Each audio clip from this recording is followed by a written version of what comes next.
Good evening. My name is Shomodeep and I'm an intern at Indian Folk. And today I will be speaking about a topic on which I have written. The topic is the real problem of employment in India.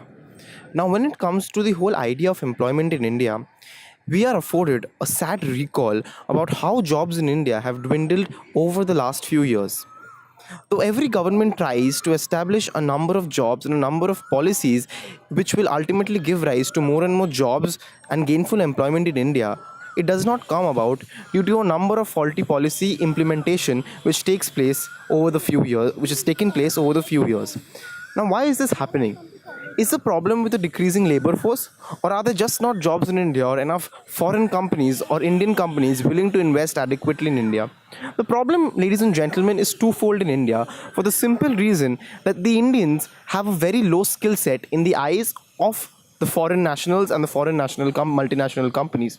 The simple reason that India, with its education system, is somewhat more theoretical rather than practical and does not create the skill set in its students which will ultimately give rise to gainful employment and the tasks which are required of them in their specific jobs. Apart from that, the prime minister of the country has been seen making very strange comments as to how even selling pakoras on the road can be considered as gainful employment.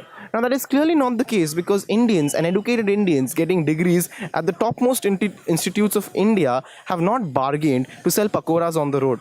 They want real employment, an employment which not only boosts their CV but also provides them a certain amount of job satisfaction in the purview of Indian employment. Apart from this, several political parties have also promised jobs to the people, not only in the government area but also in areas of private companies. How have they promised this is only something which has been left to conjecture.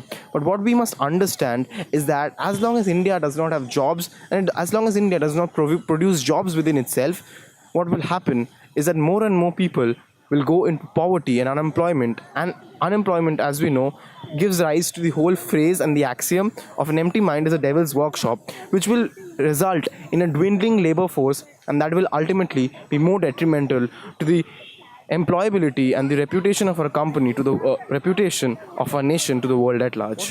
What is more that must be said is that the government should not accrue brownie points and should not accrue political points solely on the basis of the jobs they provide to the Indian masses. It is the duty of every government to provide employment to its citizens if they have the necessary qualifications, and it is with this regard that the Indian masses expect something of the government. And no matter which government comes into play, they should look into the whole problem of employability in India and solve the real problem at its roots and not just at the surface level. For more such informative content on articles, you may log on to our website indianfolk.com, like our Facebook page. You can also check us out on YouTube.